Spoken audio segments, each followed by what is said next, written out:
கடக ராசி, தனுசு லக்னம். ராசி அதிபதி சந்திரன், லக்னாதிபதி குரு. சந்திரன் 8ஆம் வீட்டில் ஆட்சியா இருக்கார். தனுசு லக்னமா இருக்கிறதுனால அவங்களுக்கு ஆன்மீக சிந்தனை அதிகமா இருக்கும், நேர்மையா இருப்பாங்க, நடுநிலையா இருப்பாங்க, பெருந்தன்மையா இருப்பாங்க, தர்ம சிந்தனை அதிகமா இருக்கும், மனிதர்களை மதிப்பாங்க, மனிதர்களுடைய உணர்வுக்கு முக்கியத்துவம் கொடுப்பாங்க. ஒரு விஷயம் செய்யணும்னு முடிவு பண்ணாங்கன்னா அதை செஞ்சு முடிக்கிற வரைக்கும் அதுல இருந்து டைவர்ட் ஆக மாட்டாங்க. இதெல்லாம் கேரக்டர். பட் ப்ராக்டிக்கலா அவங்களுடைய செயல்பாடுகள் எப்படி இருக்கும்னு பார்த்தோம்னா, அவங்களுக்கு ரொம்ப இலகுன மனசு. எந்த ஒரு விஷயத்தையுமே ரொம்ப சென்சிட்டிவா இருப்பாங்க, ரொம்ப உணர்ச்சி வசப்படுவாங்க. சின்ன விஷயத்துக்கு கூட அவங்க பெருசா ரியாக்ட் பண்ணுவாங்க. சின்னதா ஒரு நல்லது நடந்தா கூட பெருசா சந்தோஷப்படுவாங்க. சின்னதா ஒரு கெட்டது நடந்தா கூட ரொம்ப கஷ்டப்படுவாங்க. இரக்க குணம் ரொம்ப அதிகம். இவங்க நிறைய இறக்கப்படுறதுனால நிறைய விஷயம் அவங்க இழந்திருப்பாங்க. அதனால என்ன ஆயிடும்னா அவங்க ப்ரொடெக்டிவா இருக்கும்னு நினைப்பாங்க. எந்த ஒரு செயலை செஞ்சாலும் அதுல பாதுகாப்பு இருக்கான்றதை அதிகமா சிந்திப்பாங்க. நிறைய பேருக்கு இவங்க இந்த மாதிரி இருக்கும் பொழுது செல்ஃபிஷா இருக்கிற மாதிரி தெரியும். அதுக்காக இவங்களை செல்ஃபிஷ் நம்ம சொல்லிட முடியாது. இவங்க எந்த அளவுக்கு செல்ஃபிஷா இருந்தாலும் இவங்க எமோஷனலா ரொம்ப அட்டாச் ஆகிட்டாங்கன்னா அவங்களுக்காக என்ன வேணா செய்வாங்க. இறக்க குணம் ரொம்ப அதிகம். இப்போ இவங்க ஒரு உதவி செய்யணும்னு முடிவு பண்ணிட்டாங்கன்னா அந்த உதவி செய்யறதுனால ஏதாவது ப்ராப்ளம் வருமா அப்படின்னு யோசிக்கிற விஷயம் இவங்க கிட்ட அதிகமா இருக்கும். வாழ்க்கையை பத்தின புரிதல் இவங்களுக்கு நிறைய இருக்கும். மற்றவங்களுக்கு எப்படி வாழணும்னு சொல்லி கொடுப்பாங்க. அந்த அளவுக்கு இவங்களுக்கு ஞானம் இருக்கும். லக்னம், ராசி இது ரெண்டும் முதல்ல எப்படி வேலை செய்யுதுன்றதை நம்ம தெரிஞ்சுக்கலாம். இப்போது ஒரு குழந்தை பிறக்குதுன்னு வச்சுக்கோங்களேன். அந்த நேரத்தில் சூரியனுடைய கதிர்வீச்சு எந்த ராசியின் மேலே விழுந்துச்சோ அது லக்னம். ஸோ அந்த லக்னத்தை வச்சு தான் மற்ற கிரகங்களின் தன்மைகளை நம்ம ஆராய்ச்சி பண்ண முடியும். அதே நேரத்தில் சந்திரன் எந்த ராசியின் மேலே இருக்காரோ அது ஜென்ம ராசி. இப்போ ஜென்ம லக்னத்தை வச்சு அந்த ஜாதகருடைய கேரக்டர் எப்படி இருக்கும், அவருடைய சிந்தனை எப்படி இருக்கும், அவருடைய லைஃப் ஸ்டைல் எப்படி இருக்கும், இந்த ஜென்மம் ஃபுல்லாக அவருடைய பலன்கள் என்ன, எந்தெந்த காலகட்டத்தில் எப்படி இருப்பார் அப்படின்றத ஜென்ம லக்னத்தின் மூலமாக நம்ம சொல்ல முடியும். இந்த ராசி எப்படி வேலை செய்யுது அப்படின்னா, கோள்கள் சுற்றிக்கிட்டே இருக்கு இல்லைங்களா. ஒரு கோளும் ஒரு காலகட்டத்தில் ஒரு இடத்துலேருந்து இன்னொரு இடத்துக்கு பயிற்சி ஆகுது. இப்படி பயிற்சி ஆகிட்டே இருக்கும் பொழுது ஒரு பலன் கிடைக்கும். ஒரே கிரகம் ஒரு வீட்டில் இருக்கும்போது ஒரு பலன் தரும், இன்னொரு வீட்டில் இருக்கும்பொழுது வேற ஒரு பலனை தரும். ஸோ இந்த கிரகங்கள் பயிற்சி ஆகும்போது கிடைக்கக்கூடிய பலன்களை சந்திரன் எங்கே இருக்காரோ அதை வச்சு நம்ம கால்குலேட் பண்ணுறோம். அதுதான் ராசி. ஸோ நீங்கள் பார்த்தீங்கன்னா ராசி பலன் தான் எங்கேயுமே சொல்லுவாங்க. ஏன் அப்படின்னா லக்னம்ன்றது ஃபிக்ஸ்டு. நீங்கள் பிறக்கும் பொழுது இந்த ஜென்மம் ஃபுல்லாக உங்களுக்கு என்ன பலன்றதை அங்கே ஃபிக்ஸ் பண்ணியாச்சு. அதே போல் நட்சத்திரமும் அதுக்கேற்ற மாதிரி பலன்கள் இருக்குது. தசாபுத்திகள் நடத்தக்கூடிய கிரகங்களுக்கு ஏற்ற பலன்களும் உங்களுக்கு இருக்குது. ஆனால் இந்த ராசி பலன் கோள்கள் மாறிக்கிட்டே இருக்கும் பொழுது ஒரு பலன் தர்றதுனால அது பலன் மாறிக்கிட்டே இருக்கும். அதனால் ராசி பலன் நம்ம சொல்கிற மாதிரி இருக்குது. லக்னம் அப்படின்றது ஒருத்தருடைய சிந்தனை, அவருடைய கேரக்டர் எப்படி இருக்கும் அப்படின்றத சொல்லக்கூடியது. இந்த ராசி அப்படின்றது தன்னுடைய செயல்பாடுகளை பற்றி சொல்லக்கூடியது. இப்போ உதாரணத்துக்கு ஒருத்தர் கன்னி லக்னத்தில் பிறந்திருக்காருன்னு வச்சுக்கோங்களேன். அந்த கன்னி லக்னத்துக்கு உண்டான அத்தனை குணங்களும் அவருக்கு இருக்கும். மேஷ ராசியில் பிறந்திருக்காருன்னு வச்சுக்கோங்களேன். மேஷ ராசிக்கு உண்டான அத்தனை செயல்களும் அவங்க செய்வாங்க. கன்னி லக்னத்துக்கு உண்டான சிந்தனைகள் இருக்கும், ஆனால் செயல்பாடு எல்லாமே மேஷ ராசிக்கு உண்டான செயல்பாடுகள் தான் அங்கே அதிகமாக இருக்கும். ஒரு பிரச்சனை அப்படின்னா அந்த பிரச்சனை எதனால் வந்துச்சு, அதை எப்படி சரி பண்ணலாம், அதை பேசியே சரி பண்ணக்கூடிய அந்த விஷயம் எல்லாமே கன்னி லக்னத்துக்கு இருக்கும். தன்னை நம்ம தப்பு பண்ணாமலே பழி சொல்லிட்டா கூட அவங்களுக்கு அதை புரிய வச்சு ஆப்போசிட் சைடு யோசிக்கிறது, நிதானமாக இருக்கிறது, இந்த விஷயம்லாம் அந்த கன்னி லக்னத்துக்கு இருக்கும். ஆனால் மேஷ ராசியை பொறுத்த வரைக்கும் என்னை எப்படி நீங்கள் என்னை தப்பு சொல்லலாம், அந்த கோபம் வந்துடும். அந்த கோபத்தோட அந்த தன்னுடைய உணர்வு வெளிப்படுத்தக்கூடிய அந்த தன்மை மேஷராசிக்கு இருக்கும். ஸோ மனசில் பார்த்தீங்கன்னா அவங்க நிதானமாக தான் இருப்பாங்க. நம்ம அவங்கள கேட்கணும், அவங்க சைடு நம்ம என்ன நியாயத்தை கேட்கணும், அவங்க சைடு யோசிக்கணும்லாம் இருக்கும். ஆனால் செயல்படும் பார்த்தா அந்த டைமில் டக்குன்னு கோவப்பட்டுருவாங்க. அப்புறமா யோசிப்பாங்க, நம்ம இந்த மாதிரி பேசியிருக்கக்கூடாது, நம்ம பொறுமையாக இருந்திருக்கணும். ஸோ இந்த டிஃப்ரென்ஸ் வர்றதுக்கு காரணம் லக்னமும் ராசியும் கிளாஷ் ஆகுது. இப்போது ஒருத்தரை நம்ம பார்க்குறோன்னா அவருடைய கேரக்டர் என்ன, அவருடைய அவர் என்ன சிந்திக்கிறார், அவர் மனசில் என்ன நினைக்கிறாரு அப்படின்றத நம்ம ஈஸியாக புரிஞ்சிக்க முடியாது. அவர் என்ன செயல் செய்கிறாரோ இதை வச்சு தான் அவரை நம்ம ஒரு கேரக்டர் நினச்சிக்குவோம். எப்போவுமே நம்ம செய்கிற செயல்களை நம்மளால் புரிஞ்சிக்க முடியாது. நம்முடைய சிந்தனைகளை நம்ம புரிஞ்சுக்குவோம், நம்ம என்ன நினைக்கிறோன்றது நமக்கு தெரியும். ஆனால் நம்ம என்ன செய்கிறோம், நம்முடைய செயல்பாடு எப்படி இருக்குது அப்படின்றத நம்மளால் அவ்வளோ சீக்கிரம் அனலைஸ் பண்ண முடியாது. லக்னத்தின்படி நம்முடைய கேரக்டர் என்ன, ராசியின்படி நம்ம என்ன செயல்பாடுகள் செய்வோம், இது ரெண்டையும் நம்ம தெளிவாக புரிஞ்சுக்கிட்டோம் அப்படின்னா நம்மளை அனலைஸ் பண்ணுறது ஈஸி, லைஃப் ஈஸியாக கொண்டு போக முடியும். லக்னத்திலேருந்து 8ஆம் வீட்டில் சந்திரன். ஸோ இவங்களுக்கு எந்த ஒரு செயலை செய்ய போனாலும் ஒரு காரிய தடை இருக்கும். எல்லாரும் சாதாரணமாக செய்யக்கூடிய ஒரு விஷயத்த இவங்க ரொம்ப கஷ்டப்பட்டு செய்கிற மாதிரி இருக்கும். எனக்கு மட்டும் ஏன் இப்படி நடக்குது அப்படின்னு நினைக்கக்கூடிய சூழல் அங்கே உருவாகும். நல்லா கவனிச்சிங்கன்னா சந்திரனுக்கும் குருவுக்கும் ஆகாது. ஒரு செயலை செய்யணும்னு இவங்க நினச்சாங்கன்னா செய்ய போவாங்க. ஆனால் அவங்க மைண்டுக்குள்ளே 1008 விஷயம், அதை செய்யணுமா, இப்போ செய்யணுமா, அப்புறம் செய்யலாமா, இப்படி நடந்தால் என்ன பண்ணுறது, அந்த மாதிரி செஞ்சால் என்ன பண்ணுறது, இப்படி நிறைய விஷயங்கள் யோசிச்சு இவங்களே அதை அந்த செயலை செய்யாமல் பண்ணிடுவாங்க. இல்லைன்னா அப்புறமா செய்யலான்னு விட்டுருவாங்க. இது பொதுவான பலன்கள் தான். சந்திரன் பௌர்ணமி சந்திரனாகவோ இல்லை வளர்பிறை சந்திரனாகவோ இருந்தால் ரொம்ப நல்ல பலனை கொடுப்பார். தேய்பிரியாகவோ அமாவாசையாகவோ இருந்தால் கெடுபலனை கொடுப்பாருன்னு சொல்லியிருக்காங்க. மற்ற கிரகங்களின் அடிப்படையிலையும் இந்த பலன்கள் மாறக்கூடிய வாய்ப்புகளும் இருக்கு. உங்க ஜாதகத்துல சந்திரனுடைய நிலையை பத்தி தெரிஞ்சுக்கணும்னு நினைச்சீங்கன்னா சந்திரன்லேருந்து 7ஆம் வீடு மகரம், இங்க உங்களுக்கு சூரியன் இருந்தா இது பௌர்ணமி சந்திரன். ஒருவேளை சந்திரன் கூடவே சூரியன் இருந்தாருன்னா அது அமாவாசை. இங்க கும்பத்திலிருந்து மிதுனம் வரைக்கும் இங்க எங்கேயாவது சூரியன் இருந்தாருன்னா அது வளர்பிறை சந்திரன். இங்க சிம்மத்திலிருந்து தனுசு வரைக்கும் இங்க எங்கேயாவது சூரியன் இருந்தாருன்னா அது தேய்பிறை சந்திரன். ஒருவேளை உங்களுக்கு தேய்பிறை சந்திரன் இருந்தா அதுக்காக நீங்க கவலைப்பட தேவையில்லை. தேய்பிறை சந்திரனை பார்த்து நீங்க பயப்படலாம் வேண்டாம். இப்போ ஒரு ஜாதகத்துல லக்னாதிபதி எப்படி இருக்காரு, நட்சத்திர அதிபதி எப்படி இருக்காரு, குரு எப்படி இருக்காரு, உங்களுக்கு தசாபதிகள் நடத்தக்கூடிய கிரகங்கள் எப்படி இருக்கு, ஸோ இதெல்லாம் பார்த்து இப்போ எந்தெந்த கிரகங்கள் சேர்க்கை இருக்குது, அது மூலமாக என்ன பலன் வருது, இப்படிலாம் நிறைய நம்ம ஆராய்ச்சி பண்ணும்பொழுது உங்களுக்கு பலன்கள் மாறும். பொதுவாக சந்திரன் தேய்பிரையில் இருந்தால் சில சங்கடமான நிகழ்வுகள் நடக்கும்ன்றது அது பொது விதி, அவ்வளோதான். அது எல்லாருக்கும் நடந்தே தீரணும்னு கட்டாயம்லாம் இல்லை. அதுக்காக அது ஒரு பெரிய விஷயமா நினச்சி நீங்கள் கவலைப்பட தேவையில்லை. நீங்கள் ஒரு ஜாதகம் பார்க்க போகிறீங்கன்னா அதில் நல்ல பலனும் சொல்லுவாங்க, கெட்ட பலனும் சொல்லுவாங்க. எவ்வளோ பெரிய நல்ல ஜாதகமாக இருந்தாலும் அதில் கெட்ட பலனும் ஒன்று இருக்கும். எவ்வளோ கெட்ட ஜாதகமாக இருந்தாலும் அதில் நல்ல பலன்களும் இருக்கும். நல்ல பலன்களை சொல்லும்பொழுது எப்போவுமே நமக்கு மோட்டிவேஷனாக தான் இருக்கும்.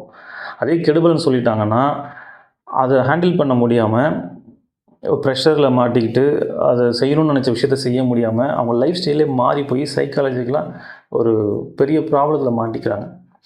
ஸோ இந்த நேரத்தில் நம்ம எப்படி ஹேண்டில் பண்ணணும், நமக்கு ஒரு கெடுபலன்னு சொல்லிட்டாங்கன்னா அதை நம்ம எப்படி ஹேண்டில் பண்ணணும், அதை முதல்ல நம்ம கற்றுக்கணும். இப்போது நீங்கள் ஒரு ஜாதகம் பார்க்க போகிறீங்க, ஒரு வீடு கட்டவோ இல்லை ஒரு கல்யாணத்துக்காகவோ இல்லை ஒரு பிஸ்னஸ் ஸ்டார்ட் பண்ணுறதுக்காகவோ இல்லை ஏதோ ஒரு முக்கிய முடிவு எடுக்கிறதுக்காக நீங்கள் ஜாதகம் பார்க்க போகிறீங்க. அவங்க உங்களுக்கு 2 வருஷம் நேரம் சரியில்லைன்னு சொல்லிட்டாங்கன்னு வச்சுக்கோங்களேன்.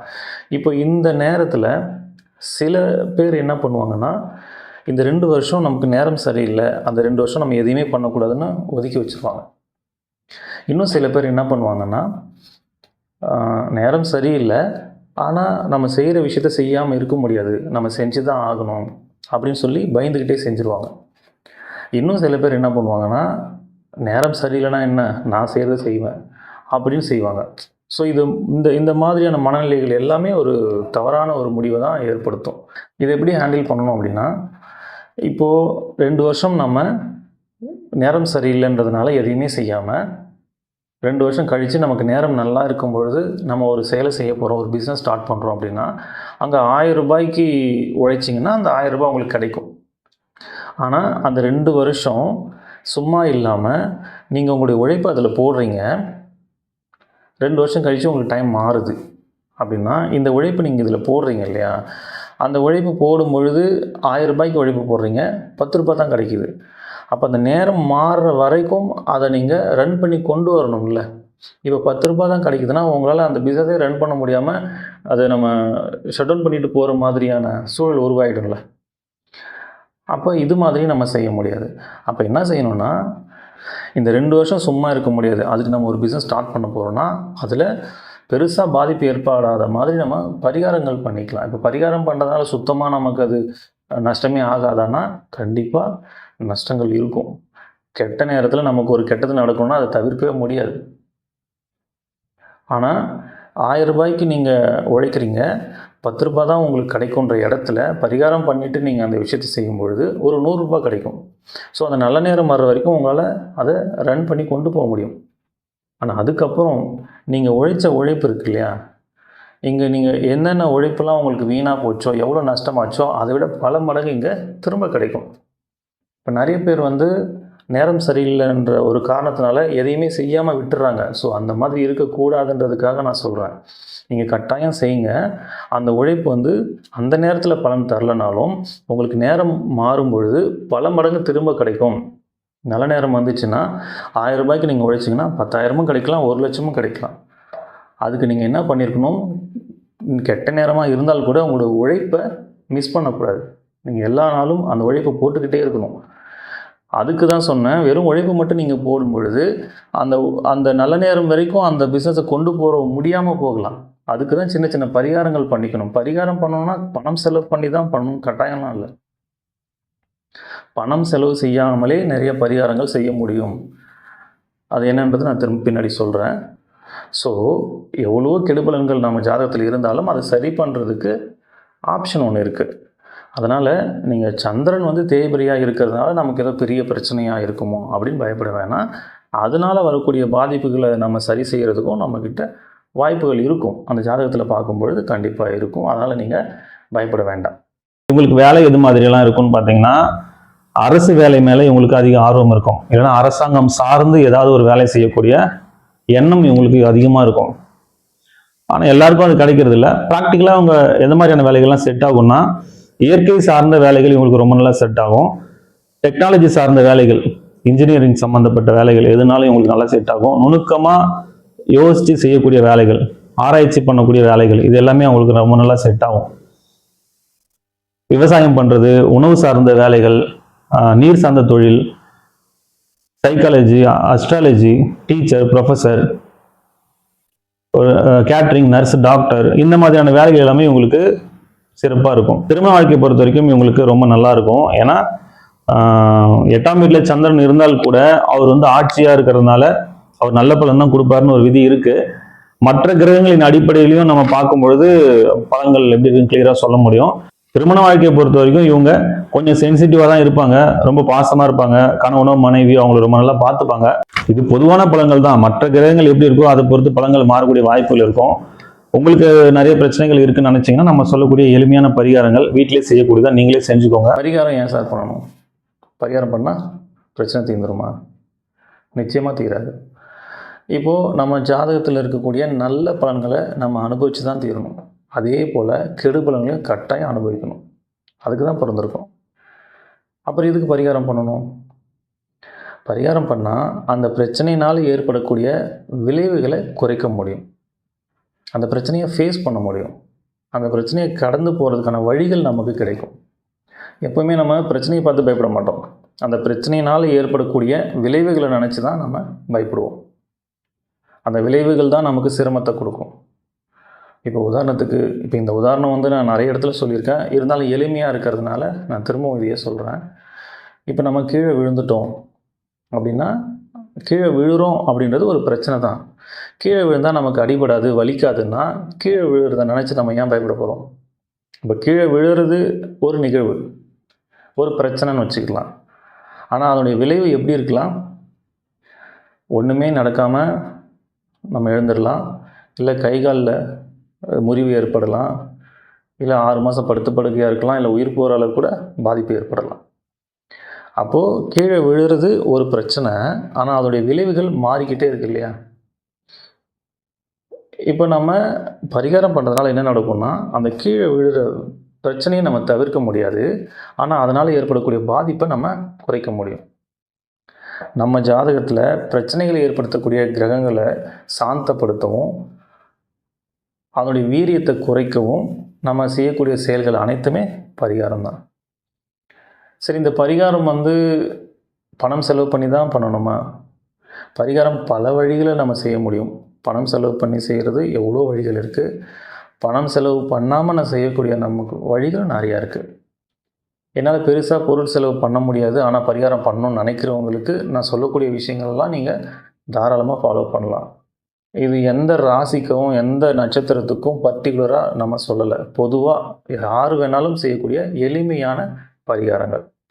முதல்ல சூரியனுக்கு சமர்ப்பணம் செய்யணும்.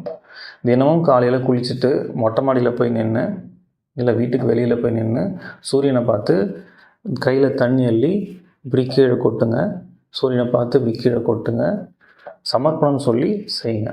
ஒவ்வொரு பௌர்ணமி அன்னைக்கும் திருவண்ணாமலைக்கு கிரிவலம் போயிட்டு வாங்க. பௌர்ணமி அன்னைக்கு போகிறதுக்கு எனக்கு வாய்ப்பு இல்லை சார் அப்படின்னா, வளர்பிறை டைமில் ஏதோ ஒரு நாள் நீங்கள் போயிட்டு வரலாம். இல்லை அப்போவும் என்னால் முடியாது, எனக்கு எப்போ டைம் கிடைக்குன்னே தெரியல அப்படின்னா, அட்லீஸ்ட் திருவண்ணாமலைக்கு போயிட்டு வாங்க. என்னால் திருவண்ணாமலைக்கு போகிற அளவுக்கு எனக்கு சுச்சுவேஷன் இல்லை சார் அப்படின்னா, நீங்கள் எங்கே இருக்கீங்களோ அங்கேயே நீங்கள் மொட்டை மாடியிலேருந்து சந்திரனுடைய ஒளியில் உங்களால் எவ்வளோ நேரம் இருக்க முடியுமோ இருக்கலாம் பௌர்ணமி அன்னைக்கு. அடுத்தது நவகிரகங்களை சுற்றுங்க. இந்த நவகிரகங்கள் சனிக்கிழமையில் சுற்றுறது சிறப்பு. ஏன் சனிக்கிழமையில் சுற்றணும் அப்படின்னா, ஒவ்வொரு நாளும் சூரியன் உதிக்கிற நேரத்தில் எந்த கிரகங்களுடைய கதிர்வீச்சு பூமி மேலே படுதோ அந்த கிரகத்தினுடைய ஆதிக்கம் அந்த நாளில் இருக்கும். அப்படி தான் நம்முடைய வாரங்கள் இருக்கும். தமிழ் வாரங்கள் 7 நாள் வருது இல்லைங்களா? 7 நாளுமே ஒரு கிரகத்தின் ஆதிக்கம் அங்கே அதிகமாக இருக்கும். அதுபோல் சனி பகவானுடைய ஆதிக்கம் சனிக்கிழமைகளில் அதிகமாக இருக்கும். சனி கிரகத்திலேருந்து வரக்கூடிய கதிர்வீச்சுகள் மூலமாக நமக்கு பலன்கள் கிடைக்கும். பூமியிலேருந்து சனி கிரகம் ரொம்ப தொலைவில் இருக்கிறதுனால இடைப்பட்ட தூரத்தில் இருக்கக்கூடிய கிரகங்கள் அதனுடைய கதிர்வீச்சையும் அதனுடைய பலன்களையும் நம்ம பெறக்கூடிய வாய்ப்புகள் சனிக்கிழமைகளில் அதிகமாக இருக்கும். அதனால் சனிக்கிழமைகளில் நம்ம நவகிரகங்களை சுற்றி வரணும். நவகிரகங்களை சுற்றும் பொழுது ஒரு கிரகத்தின் பேரை சொல்லி போற்றி சொல்லி சுற்றிட்டு வாங்க. சூரிய பகவானை போற்றி, சந்திர பகவானை போற்றி, செவ்வாய் பகவானை போற்றி, புத பகவானை போற்றி, குரு பகவானை போற்றி, சுக்கிர பகவானை போற்றி, சனி பகவானை போற்றி 7 சுற்று கிளாக் வைஸ் சுற்றணும். எதிர் திசையில் 2 சுற்று சுற்றணும். ராகு பகவானை போற்றி, கேது பகவானை போற்றி. சனிக்கிழமைகளில் நவகிரகங்களை சுற்றிட்டு வாங்க. வயசானவங்களை நீங்கள் ரோட்டில் ஆதரவு இல்லாமல் இருக்கிற வயசானவங்களை பார்த்தீங்கன்னா அவங்களுக்கு சாப்பாடு வாங்கி கொடுங்க. அவங்கள பார்க்கணுன்றதுக்காகவே நீங்கள் சாப்பாடு வாங்கிட்டு போய் கொடுத்தீங்கன்னா இன்னும் சிறப்பு. அவங்களுக்கு செஞ்சால் நமக்கு புண்ணியம் நினச்சி தயவு செஞ்சு செய்யாதீங்க. அவங்களுக்கு பசிக்கும், அவங்க பசி ஆற்றணும் அப்படின்ற எண்ணத்தில் நீங்கள் அந்த சாப்பாடை வாங்கி கொடுங்க. மாற்றுத்திறனாளிகள் இருந்தாங்கன்னா அவங்களுக்கு உடல் உழைப்பு கொடுங்க. பணம் செலவு பண்ணுறதை விட நம் உடல் உழைப்பு அதிகமாக கொடுக்கறது தான் பலன்கள் அதிகமாக இருக்கும். இது எல்லாமே ரொம்ப எளிமையாக நீங்கள் செய்யக்கூடிய ஒரு பரிகாரங்கள் தான். இது நீங்கள் செய்கிறதுனால எளிமையான பரிகாரம் தான், ஆனால் பலன் ரொம்ப பெருசு. நீங்கள் செஞ்சு பாருங்கள், உங்களுக்கு நிறைய பலன்கள் கிடைக்கும். இல்லை சார் எனக்கு இது பண்ணுறதுக்கான வாய்ப்புகளே எனக்கு இல்லை அப்படின்னு இருந்தீங்கன்னா, நீங்கள் எந்த நட்சத்திரம் எந்த ராசியாக இருந்தாலும் எதை பற்றியும் கவலைப்படாதீங்க. முருகனை கெட்டியாக பிடிச்சிக்கோங்க. மனசார முருகனை வேண்டி குருவாய் வருவாய் அருள்வாய் குகனே இதையே திரும்ப திரும்ப சொல்லுங்கள். இதை விட பெரிய பரிகாரம் எதுவும் இல்லை. அதாவது நிறைய வழிகள் இருக்குது. எதுவுமே பண்ண முடியாமல் இருக்கிறவங்களுக்கு இதுதான் பரிகாரம். சரிங்களா? இதையெல்லாம் நீங்கள் ஃபாலோ பண்ணுங்கள். நிச்சயமாக உங்கள் வாழ்க்கையில் பெரிய மாற்றம் நிகழும்.